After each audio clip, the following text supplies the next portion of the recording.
Madame, Monsieur, bonjour et bienvenue à cette neuvième séquence vidéo. Aujourd'hui, nous allons voir comment comprendre la stratégie de financement des investisseurs. Que pensent les entrepreneurs sur les bienfaits de l'argent des investisseurs? C'est cela la grande question aujourd'hui. Les entrepreneurs pensent que les investisseurs sont cachotiers et ne communiquent pas beaucoup sur leurs activités. Les entrepreneurs se disent aussi que les conditions des investisseurs sont rudes et en plus ne sont pas soucieux de l'urgence qu'expriment les entrepreneurs pour renflouer leur compte de trésorerie.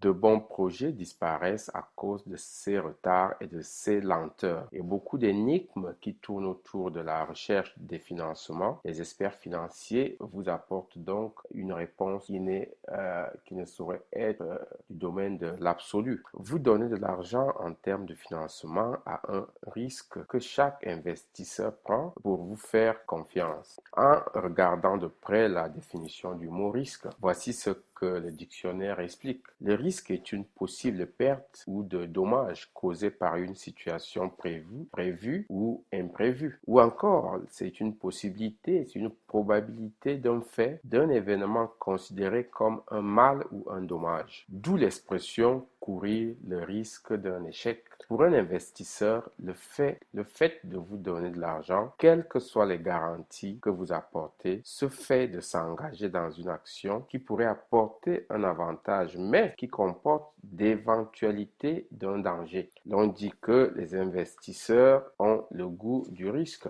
D'ailleurs, les compagnies d'assurance garantissent elles-mêmes leur prime, moyennant le paiement effectivement d'une prime. C'est justement pour prévoir un sinistre éventuel. Quand vous regardez les synonymes du mot risque, vous trouverez les mots danger, menace ou péril. C'est à ce niveau que les investisseurs font la différence. Votre projet n'est pas un danger. Il n'est non plus pas une menace et ne met pas les investisseurs en péril. Ce que recherche un investisseur tout d'abord, qui tarde à sortir son chéquier pour vous donner de l'argent, l'investisseur recherche d'abord la confiance. Il recherche l'opportunité dans votre projet. Il recherche l'assurance, la faisabilité et la crédibilité et un projet concret. Dès que votre projet remplit ces 5 valeurs, vous recevez votre chèque avec plusieurs zéros. Les investisseurs individuels et les professionnels de la finance peuvent s'entendre sur cette définition du risque. Ils pensent différemment sur les risques de l'actif. Ces différences ont des conséquences directes sur vos demandes de crédit ou de levée de fonds. Pour mesurer les risques, les investisseurs se contentent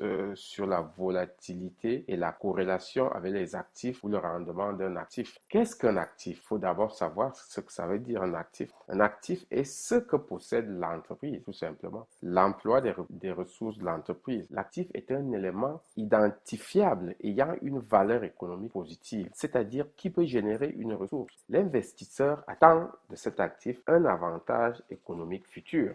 Permettez-moi de briser ce langage assez magique pour certains et assez barbare pour d'autres. Bon, permettez-moi, je disais que ce langage qui était jusque-là réservé aux banquiers, aux financiers et toutes les personnes qui se sont élevées à la high society. En vérité, c'est du bourrage de crâne. Quand nous parlerons du terme volatilité, cela signifie simplement disperser le rendement d'un actif. Un actif dont le rendement est plus stable est considéré comme un actif moins risqué, tandis que l'actif dont le rendement est plus volatile est considéré comme plus risqué.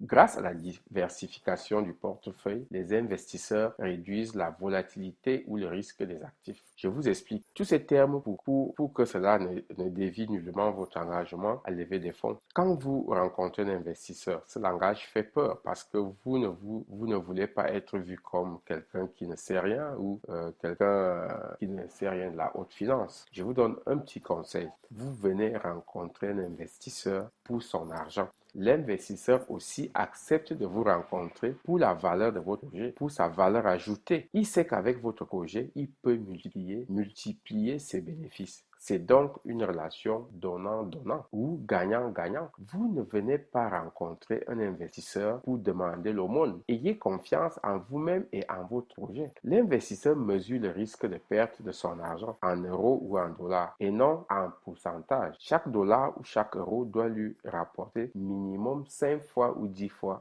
ce qu'il a placé. Quand il place $1 dans votre projet, il compte revenir avec 5 ou 10 dollars en plus. L'évaluation du risque se fait sur les façons dont un actif rapporte à l'ensemble du portefeuille.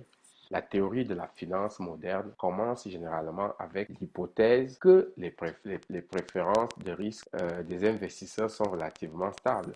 En vérité, les attitudes des individus face au risque varient considérablement en fonction des secteurs d'intervention de chaque investisseur. Voyez-vous, la source des fonds investis sur des projets où les investisseurs sont susceptibles d'investir facilement de l'argent de la loterie en actifs risqués que sur l'argent venu d'un héritage. Il existe une source de risque importante. Il y a l'inflation qui menace les investisseurs professionnels et moins les investisseurs privés, car elle ne modifie pas le montant nominal investi. On appelle cela l'illusion monétaire. Le terme illusion monétaire se réfère à une tendance à penser en termes de nominal plutôt que de valeur. Donc, nous parlons de la valeur monétaire réelle. C'est un terme qui met la théorie économique en déphasage parce qu'il implique le manque de rationalité qui est étranger aux économistes. Les attentes de risque des individus se rapportent à l'expérience personnelle passée de chaque individu. Une personne qui a perdu de l'argent dans le passé ou qui a connu de faibles rendements tout au long de sa vie a tendance à être pessimiste sur les rendements futurs et moins susceptible d'investir dans des actions, les considérant comme plus risqués qu'ils ne le sont ou pas. De même, un contexte économique favorable peut amener les gens à attendre des rendements plus élevés et une volatilité moindre. Plutôt que de vous concentrer sur les objectifs à long terme, vous devez d'abord vous concentrer sur la bonne santé de votre entreprise et surtout mettre les moyens nécessaires pour lever des fonds. Cette phase de la construction de votre entreprise ne pardonne pas.